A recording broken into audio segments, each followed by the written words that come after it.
Akhwati fillah rahimani wa rahimakunallah.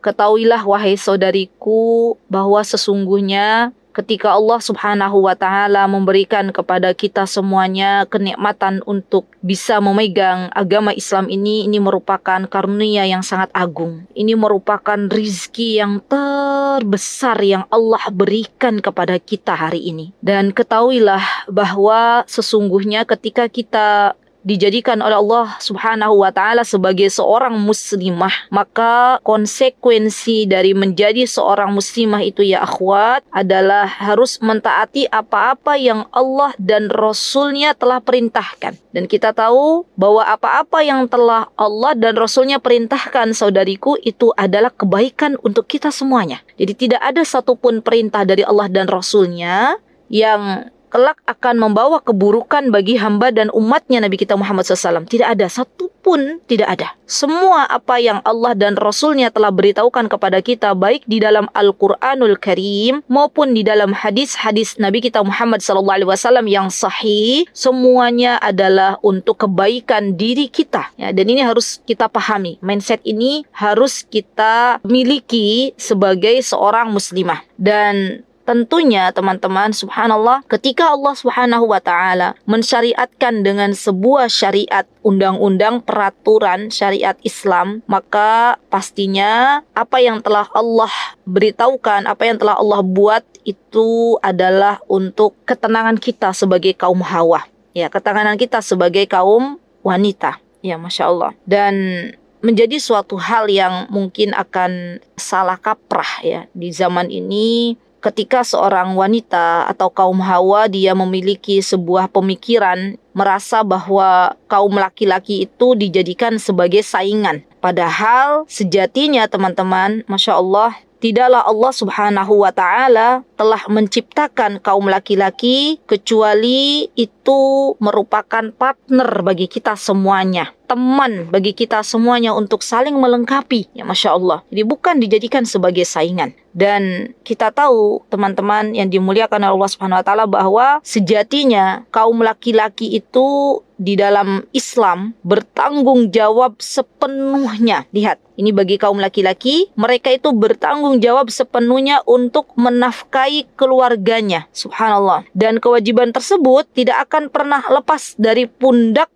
kaum laki-laki dan tidak akan pernah berkurang hanya karena sebuah karir atau profesi atau kekayaan yang dimiliki oleh istrinya. Jadi tetap teman-teman, apapun kondisi seorang istri, ya apabila dia misalnya membawa kekayaan dari sebelum menikah, tetap yang namanya suami itu, yang namanya laki-laki kalau sudah menikah, maka dia bertanggung jawab untuk menafkahi keluarganya. Subhanallah, ada banyak kisah yang mana saya dapatkan, Masya Allah, dalam kehidupan real, di mana sebagian ya, tapi saya yakin tidak semuanya, ada wanita-wanita yang salihah di zaman ini. Sebagian-sebagian saja, yang mana kaum wanita itu ketika dia memiliki harta yang lebih dari suaminya, baik itu harta yang dia bawa sebelum menikah ataupun harta yang ia dapatkan setelah menikah. Kemudian subhanallah, ternyata dengan harta tersebut akhirnya menjadikan ia tidak lagi patuh kepada suaminya. Ia merasa bahwa tanpa ada suami saya pun saya bisa hidup. Ya, dan ini banyak kejadian yang akhirnya teman-teman, subhanallah, para istri yang dia memiliki harta yang lebih daripada suaminya, akhirnya ya ketika menikah tidak ada lagi rasa memuliakan suami sebagai penanggung jawab dalam keluarga. Tidak ada lagi rasa menghormati suami sebagai pemimpin di dalam keluarganya. Yang ada, subhanallah, dia hidup seenaknya, kemudian waliyadzubillah dia meminta cerai tanpa ada alasan syar'i yang diperbolehkan. Ya, Masya Allah. Dan ini banyak terjadi di kalangan kaum hawa, ya Masya Allah. Padahal kita tahu, subhanallah teman-teman, jikalau laki-laki itu Allah jadikan sebagai pemimpin bagi kaum wanita. Allah Subhanahu wa taala berfirman, kalau teman-teman ada mushaf silakan dibuka di dalam surah An-Nisa ayat 34. A'udzubillahi minasyaitonir rajim. Ar-rijalu qawwamuna 'alan nisa'i bima faddalallahu ba'dahum 'ala ba'd wa bima anfaqu min amwalihim. Subhanallah, Allah jadikan ar-rijal, kaum laki-laki teman-teman, itu adalah qawwam. Yang namanya qawwam itu pemimpin bagi alan nisa, bagi kaum wanita. Dan Allah telah melebihkan mereka kaum laki-laki atas kaum wanita, dikarenakan kaum laki-laki menafkahkan sebagian dari harta mereka. Ya, subhanallah. Jadi fitrahnya kaum laki-laki Allah jadikan hidup di muka bumi ini ya akhwat untuk menjadi seorang pemimpin bagi keluarganya, untuk menjadi seorang qawwam bagi keluarganya. Dan subhanallah, ini pun akan berefek teman-teman, nanti bukan hanya pemimpin bagi seorang istri ya, tapi pemimpin juga bagi anak-anaknya dalam proses pengasuhan ya. Proses pengasuhan ini juga akan berdampak ya, dan sangat-sangat berdampak ketika ada seorang anak. Karena saya di Yogyakarta ada sekolah alam tahfiz unggulan, alhamdulillah Allah memberikan amanah itu kepada kami, kepada saya dan suami untuk mengelola sekolah alam tahfiz unggulan, sekolah anak-anak balita. Dan kami bisa melihat secara real ya bagaimana kondisi anak-anak yang di bawah kasih sayang ibu dan ayahnya sepenuh hati, dan anak-anak yang dia tidak mendapatkan kasih sayang dari salah satu di antara keduanya. Misalnya dia hanya mendapatkan kasih sayang dari ibunya saja, atau dia bahkan ada anak yang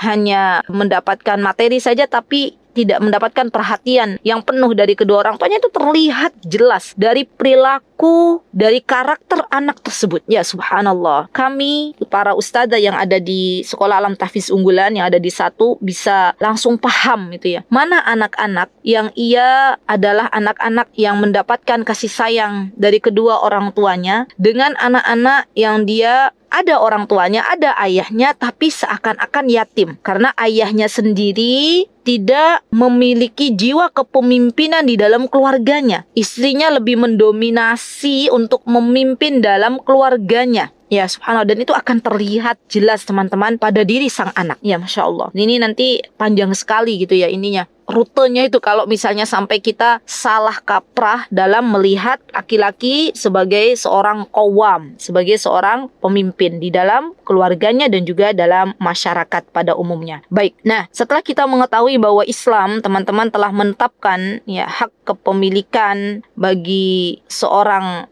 laki-laki atas dirinya dan juga seorang wanita. Nah ini perlu saya infokan juga, perlu saya share juga. Banyak, kenapa saya perlu men-share ini kepada teman-teman? Karena banyak pertanyaan-pertanyaan dari kawan-kawan kita, terutama ketika kajian offline di Yogyakarta. Itu banyak yang bertanya, Ustazah, bagaimana kalau kita sebagai seorang wanita misal kita mempunyai harta, baik itu harta yang misalnya hasil warisan dari orang tua, ataupun misalnya harta yang kita itu berusaha tapi tetap kita juga mendahulukan kewajiban kepada suami dan juga kepada anak-anak. Itu gimana kalau kita punya harta? Maka di dalam Islam ketahuilah wahai saudariku, jikalau ada wanita yang dia sebelumnya memiliki harta ataupun misalnya sesudah menikah dia memiliki harta, maka konsep yang dipegang adalah hartaku ya hartaku, hartamu wahai suamiku adalah hartaku. Ya subhanallah. Di paling enakan wanita ya. Wanita itu harta kita ya harta kita. Dan apabila misalnya dia menafkahkan sebagian hartanya misalnya untuk menopang perekonomian keluarga, maka itu dihitung sebagai sedekah di hadapan Allah Subhanahu wa taala. Hanya kita berpikir lagi teman-teman, Masya Allah, jikalau memang misalnya nih Allah telah menitipkan harta tersebut kepada suami kita dan kita sudah cukup ya untuk kehidupan kita, maka biarkanlah kita menjadi tulang rusuk bagi suami kita dan jangan memaksakan kita menjadi tulang punggung bagi keluarga kita. Karena pastinya yang menjadikan kita itu capek, gelisah, yang menjadikan kita itu tidak pernah berbahagia dalam kehidupan ini wahai saudariku adalah karena kita memaksakan sesuatu yang di luar fitrah kita. Ya, subhanallah. Dan ini menjadi PR bagi kita semuanya ya, karena sesuatu itu sebenarnya oleh Allah Subhanahu wa taala tuh sudah diplot-plot, sudah disimpan, sudah diatur sedemikian rupa. Maka barang siapa yang dia keluar dari fitrahnya, Masya Allah, maka dia akan mendapatkan kelelahan. Dia akan mendapatkan kejenuhan, ya Masya Allah, karena tidak sesuai dengan fitrahnya. Contoh misal ya teman-teman, fitrahnya kita nih sebagai kaum wanita, di antaranya Ya, di antara fitrah kita adalah kata Allah Subhanahu wa taala, "Waqarna fi buyutikunna." Dan tinggallah kalian wahai para wanita di rumah-rumah kalian. Subhanallah. Dan ini ada dalam surat Al-Ahzab ayat 33. Kalau teman-teman belajar kembali, maka pelajari di antara yang mesti kita pelajari bagi kaum muslimah adalah surah Al-Ahzab ayat 33. Ketika Allah Subhanahu wa taala memerintahkan untuk kita semuanya, waqarna fi buyutikunna wala tabarrajna tabarrujal jahiliyatil ula. Dan janganlah kalian wahai kaum wanita berhias dan bertingkah laku seperti orang-orang jahiliyah yang dahulu. Ya, dan Imam Ibnu Katsir rahimahullah, beliau menafsirkan dalam tafsir Al-Quran, tafsir Ibnu Katsir, ketika beliau menafsirkan surat Al-Ahzab, teman-teman, ayat 30 ini, kata beliau, hendaklah para wanita itu untuk tetap tinggal di rumah dan mereka keluar kecuali ada kebutuhan yang syar'i. Ya, dia keluar rumah untuk memenuhi kebutuhan hidupnya dan itu tidak melanggar apa-apa yang telah diperintahkan oleh Allah Subhanahu wa taala. Dan subhanallah teman-teman, fitrah wanita ketika dia berada di rumah itu dia bisa lebih banyak beribadah kepada Allah Subhanahu wa taala. Masih ada waktu untuk kita beribadah kepada Allah Subhanahu wa taala dan masih ada waktu untuk kita belajar menjadi seorang ibu, ya. Karena subhanallah teman-teman, ketahuilah bagi teman-teman yang saat ini sudah menjadi ibu atau akan menjadi seorang istri atau akan menjadi seorang ibu, ketahuilah bahwa fase terpanjang teman-teman dalam kehidupan kita sebagai kaum wanita itu ada dua fase. Fase yang pertama adalah fase ketika kita menjadi seorang istri dan fase yang kedua adalah ketika kita menjadi seorang ibu. Ya, itu adalah fase terpanjang dalam kehidupan kita. Ya, dan bayangkan teman-teman, fase terpanjang itu terkadang tidak disertai dengan ilmu sebelumnya untuk kita bisa mengarungi dua fase terpanjang dalam kehidupan kita. Ya, apakah kita menemukan dari sejak kita menginjakkan kaki kita di bangku sekolah dasar ya sampai bangku SMA misalnya atau bangku S3 misalnya, apakah ada ilmu yang khusus ya mempelajari tentang bagaimana menjadi istri yang salihah atau bagaimana menjadi ibu yang salihah, ibu yang baik bagi anak-anaknya? Saya kira masih belum banyak ya dipelajari di berbagai macam universitas ya. Walaupun mungkin ada sebagian yang mempelajari. Nah, karena pentingnya ilmu yang harus kita pelajari, terutama menyiapkan diri kita masing-masing untuk menjadi istri yang salihah, untuk menjadi ibu bagi anak-anak kita, dan itu adalah sebuah keniscayaan ya, yang harus kita lakukan. Maka saya rasa kita harus belajar bersama-sama. Dan nanti teman-teman, subhanallah, seorang wanita kalau dia sudah mempelajari haknya Allah Subhanahu wa taala, kewajiban dia kepada Rabbnya, haknya ia sebagai seorang istri atau kewajiban dia sebagai seorang istri, haknya suaminya, kewajiban ia sebagai seorang ibu misalnya. Wanita-wanita yang sudah mempelajari sedemikian rupa ilmu seperti tadi menjadi seorang ibu yang baik, menjadi seorang istri yang baik, menjadi seorang hamba Allah yang baik, dia akan betah di rumahnya. Itu fitrahnya sudah disetting oleh Allah Subhanahu wa taala demikian. Dan kita tahu subhanallah teman-teman, ketika seorang wanita dia tinggal di rumahnya, maka dia akan semakin banyak melihat perubahan yang ada dalam diri anak-anak ya. Karena kita tahu yang namanya sekolah pertama bagi seorang anak adalah di rumahnya. Al-ummu madrasatul ula. Ibu itu sekolah pertama bagi anak-anaknya. Kalau kita mampu menyiapkan anak kita menjadi generasi yang baik, sebenarnya kita sedang menyiapkan generasi yang lebih baik yang akan datang. Tapi kalau kita menyia-nyiakan pendidikan anak-anak kita di masa kecil, kita ogah tidak mau repot ya di dalam pendidikan anak-anak kita di masa mereka kecil, maka tunggulah generasi yang akan datang ya akan mengalami sebuah kehancuran. Jadi subhanallah, seorang ibu itu adalah status yang sangat mulia. Seorang istri itu adalah status yang dibanggakan di hadapan Allah Subhanahu wa taala apabila kita mampu menjadi seorang istri dan seorang ibu yang salihah ya. Dan sebaliknya teman-teman, kalau kita sudah keluar dari fitrah kita sebagai seorang ibu yang baik bagi anak-anak kita, kita sudah keluar dari fitrah kita sebagai seorang istri yang baik bagi suami kita, dan kita sibuk di luar sana, padahal itu bukan ranah kita, ya, maka yang terjadi adalah ibu-ibu biasanya emak-emak ya belok kanan riting kiri, ya riting kiri belok kanan. Itu kalau di Yogyakarta. Saya tidak tahu kalau di tempat lain ya, mungkin ada sebagian, mungkin juga tidak. Yang jelas saya katakan bahwa ranah di luar itu sebenarnya adalah fitrahnya kaum laki-laki. Dan bisa dibayangkan nggak teman-teman, kalau posisi itu terbalik, ya kaum hawa atau kaum wanita yang bekerja di luar dan kaum bapak-bapak, kaum laki-laki yang mengurusi anak. Kira-kira coba apa yang terjadi? Yang namanya bapak-bapak itu tidak sesabar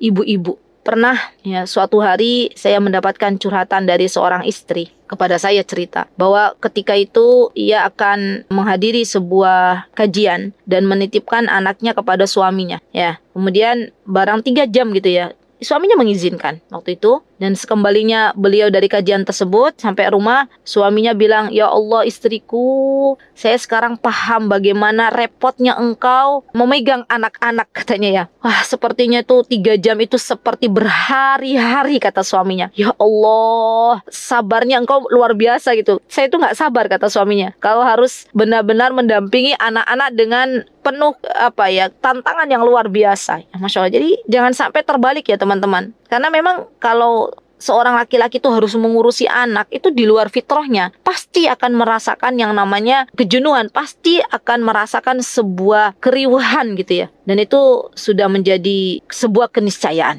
Ya, jadi kembali lagi yuk kita pakai akal kita ya, bahwa kalau hidup ini dibolak-balik ya, keluar dari fitrahnya, maka subhanallah kita akan mengalami kehidupan yang tidak teratur teman-teman ya. Dan pastinya ketika ada suara-suara di luar sana yang mengatakan bahwa wanita harus sama dengan laki-laki dalam hal memimpin sebuah negara misalnya, wanita harus terekspos di luar ya, wanita harus dia bisa mengungguli kaum laki-laki, demi Allah saya katakan itu adalah propaganda dari musuh-musuh Islam ya. Dan kita tahu para pahlawan di negeri kita yang tercinta ini, ataupun juga para sahabat ridwanullahi alaihim, kalau kita belajar kembali menelisik dari sejarah-sejarah yang pernah kita baca, maka kita akan dapati di dalam mereka menjadi orang besar ya, seperti Khalid bin Walid. Di dalam mereka menjadi seorang yang dikagumi oleh banyak orang ya, seperti Masya Allah Tabarakar Rahman Abu Bakar As-Siddiq radhiyallahu an. Dan juga orang-orang besar yang lainnya ya, Muhammad Al-Fatih dan lain sebagainya, banyak sekali ya Masya Allah. Itu tuh tidaklah mereka Imam Bukhari misalnya, Imam Syafi'i misalnya, tidaklah mereka luar biasa kerennya ya, kecuali mereka itu memiliki ibu yang sangat luar biasa ya Masya Allah. Jadi kita sebagai seorang ibu tidak dilahirkan oleh rahim ibu kita untuk menjadi seorang pemimpin negara, tapi kita dilahirkan untuk mencetak calon-calon pemimpin negara, yaitu anak-anak kita. Ya, Masya Allah. Dan ini menjadi catatan bagi kita semuanya teman-teman. Ya, Masya Allah. Baik, kemudian akhwati fillah rahimani wa rahimakunallah, di antara fitrah yang seharusnya kita miliki sebagai kaum wanita ya adalah fitrah yang mana Allah telah tetapkan di dalam Al-Quranul Karim, yaitu memiliki rasa malu. Ya, memiliki rasa malu. Allah Subhanahu wa taala menjelaskan dalam surah Al-Qasas, teman-teman, kalau ada mushaf silakan boleh dibuka ayat ke-23, ketika Allah Subhanahu wa taala menyebutkan wanita putrinya Nabi Syuaib alaihissalam, di mana mereka ketika itu dalam keadaan sedang menggembalakan kambing ayahnya, dan ketika itu mereka akan memberikan minum untuk hewan ternaknya, tapi ternyata di tempat mata air tersebut banyak kaum laki-laki. Akhirnya mereka mengurungkan diri untuk berdesak-desakan dengan kaum laki-laki karena ada rasa malu di dalam diri mereka. Allah menyebutkan dalam ayat Al-Quranul Karim, A'udzubillahi minasyaitonirrajim, "Walamma warada ma'a Madyana wajada 'alaihi ummatan minan nasi yasqun wa wajada min dunihim imra'ataini tadhudan qala ma khatbukuma qalata la nasqi hatta yusdira ar-ri'a'u wa abuna syaikhun kabir."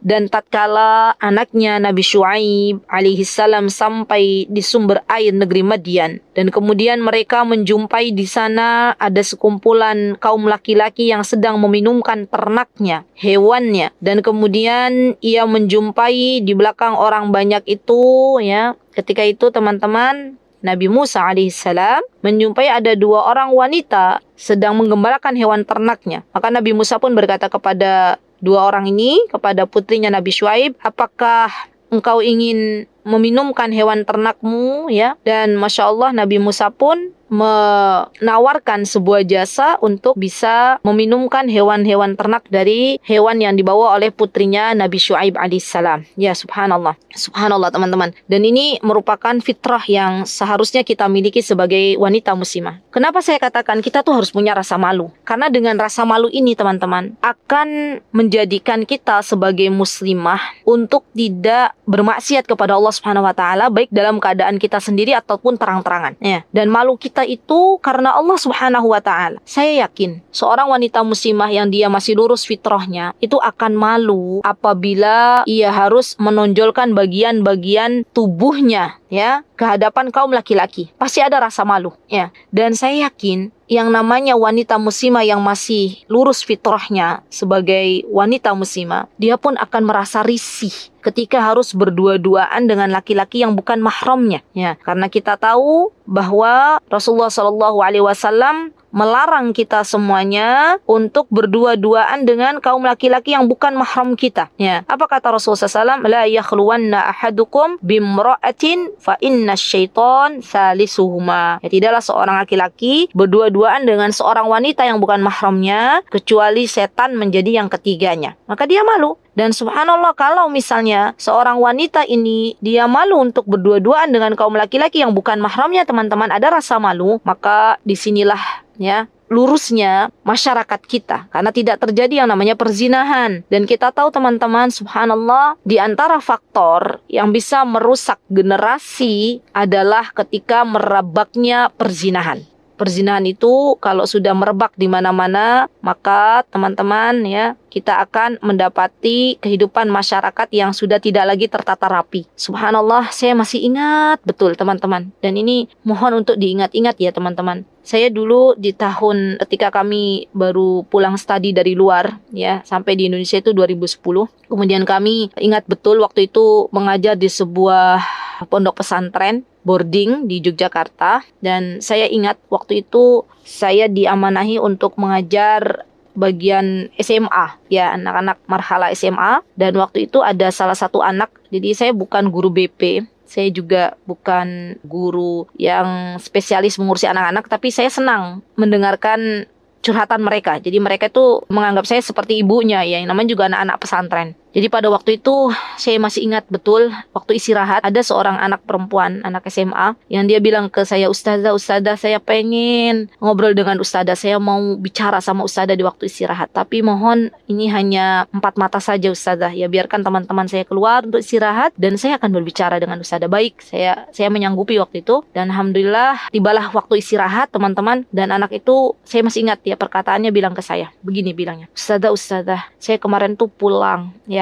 dari pondok ini liburan, kemudian diberitahu oleh bude saya bahwa ternyata saya itu anak hasil zina, ya. Jadi ayah saya tuh dulu menikahi ibu saya dalam kondisi hamil, dalam kondisi mereka, ibu bapak saya tuh berzina. Sekarang Ustazah, kata dia ini teman-teman, sekarang Ustazah, kenapa, dia bilang begini, kenapa saya dilahirkan dari anak hasil zina Ustazah? Kenapa teman-teman saya mereka punya orang tua yang baik, mereka punya orang tua yang tidak berzina, mereka punya orang tua yang menikah dengan sah, ya, kenapa Allah tidak sayang kepada saya? Sampai akhirnya dia menyalahkan Allah Subhanahu wa taala. Subhanallah, saya dengarkan teman-teman sampai dia tuntas selesai, sampai dia menangis, ya. Dia mengatakan, apa salah saya Ustazah? Saya bingung, kenapa Allah takdirkan saya memiliki orang tua dari orang tua yang dia berzina. Mereka yang menikmati, tapi akhirnya dampaknya kepada diri saya, ya. Dan Masya Allah teman-teman, saya rangkul anak itu, ya, dan saya katakan, Dek, ya, yakinlah semua apa yang ada dalam dirimu saat ini, yang terjadi pada dirimu itu semua sudah ditakdirkan oleh Allah Subhanahu wa taala. Kemudian saya berikan nasihat demi nasihat, ujangan demi ujangan, ya, kepada anak tersebut, dan saya bisa merasakan, ya teman-teman, subhanallah, anak-anak yang hasil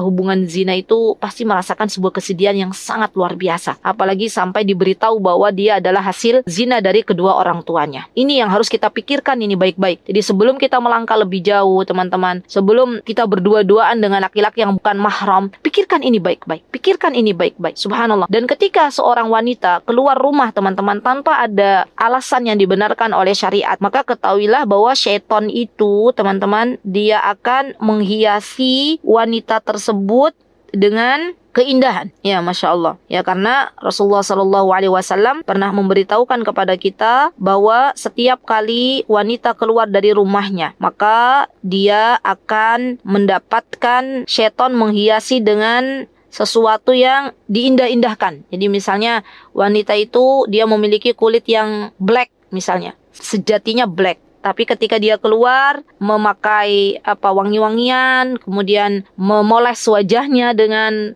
polesan warna-warni, sehingga laki-laki yang melihatnya menjadikan dia ternyata bukan black tapi black sweet misalnya ya. Dan mungkin indah matanya, dan akhirnya laki-laki terfitnah dengan wanita ini. Ya, jadi Masya Allah, ini ngeri banget ya ketika syaitan itu mengganggu anak Bani Adam, terutama kaum wanita.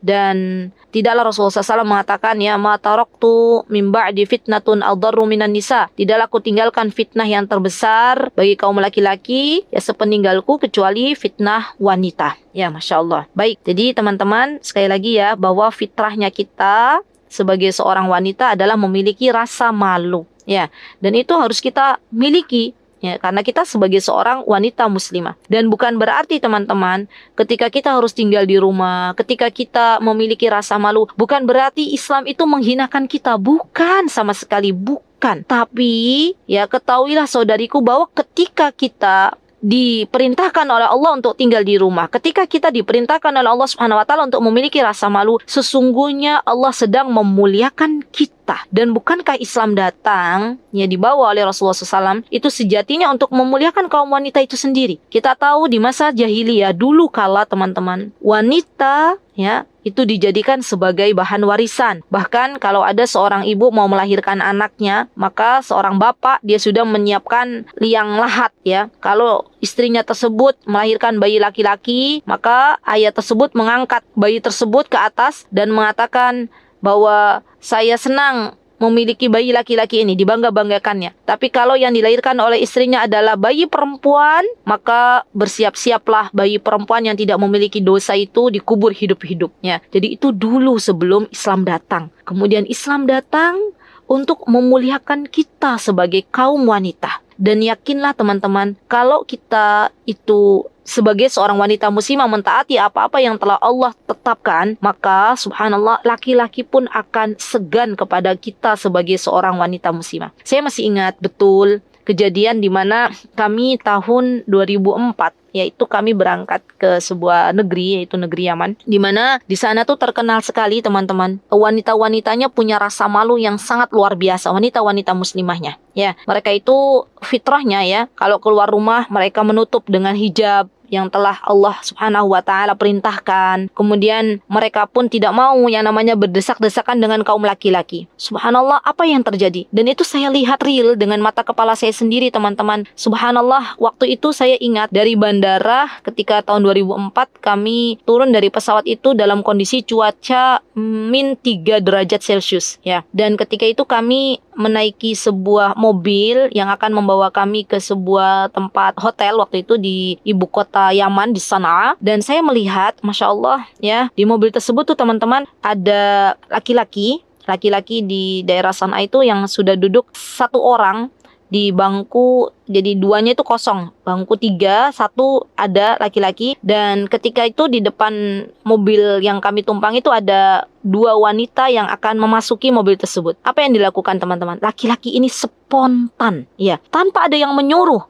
Laki-laki ini bangun dari tempat duduknya dan mempersilahkan kedua wanita ini untuk duduk. Padahal di situ masih ada satu kursi yang kosong. Harusnya kan mungkin kalau di Indonesia ya nggak apa-apa lah kan, satu kursi yang kosong eman-eman gitu ya daripada berdiri. Laki-lakinya kan begitu ya kalau di tempat kita, di negeri kita. Tapi kalau di sana tidak. Laki-laki lebih memilih untuk berdiri daripada harus berdempet-dempetan dengan wanita yang bukan mahramnya. Dan ini sebuah kehormatan yang diberikan oleh kaum laki-laki kepada wanita-wanita muslimah yang memiliki rasa malu. Ya, Masya Allah. Nah, akhwati fillah rahimani wa rahimakumullah, dan terakhir, jikalau misalnya memang ada di antara teman-teman yang memang harus berkarir ya, dan itu sudah tidak bisa lagi ditawar ya misalnya ya, karena beberapa keadaan, misal contoh, ada seorang ibu yang dia harus menghidupi anak-anaknya karena ditinggal oleh suaminya misal ya, maka apa yang mesti dilakukan? Misalnya Maka ada beberapa alternatif yang bisa ditempuh bagi seorang perempuan yang memang dia harus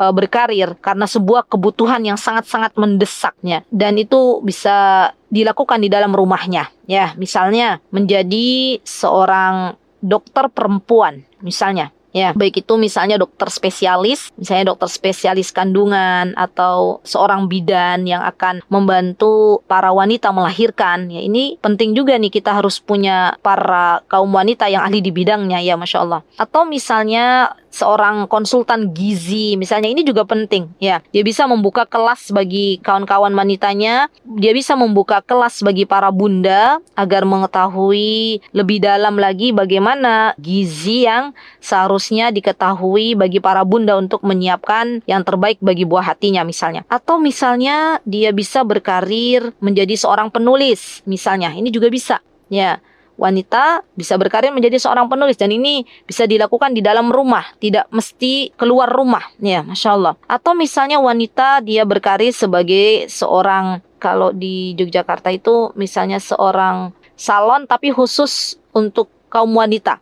Misalnya dari facial, dari potong rambut, dan lain sebagainya ya, yang berhubungan dengan persalonan, itu juga bisa. Dan Masya Allah, sekarang teman-teman banyak yang kita bisa memanggil misalnya ya, tanpa harus keluar rumah nih. Misalnya kita membutuhkan yang memotong rambut atau yang merawat diri kita misalnya, dengan dipanggil ke rumah, itu sudah ada di Yogyakarta ya, Alhamdulillah ya, Alhamdulillah. Atau misalnya seorang wanita yang dia misalnya dia zaman sekarang itu online shop ya, jual beli online, yang mana dia berada di rumahnya misalnya ya, tidak berjibaku dengan kaum laki-laki misalnya. Ini juga bisa ya, bisa diambil peran ini. Tapi pastinya kalau kita menjadi seorang istri, pasti dengan izin suami kita. Kalau suami kita mengizinkan, it's okay. Kalau suami kita tidak mengizinkan, maka jangan memaksa kehendak suami kita. Baik, atau misalnya desainer gitu ya, misal desainer baju syar'i misalnya, atau desainer interior misalnya, atau yang lainnya juga bisa. Atau bisa juga teman-teman menjadi seorang pengajar, ya, pengajar tentunya bagi kaum wanita,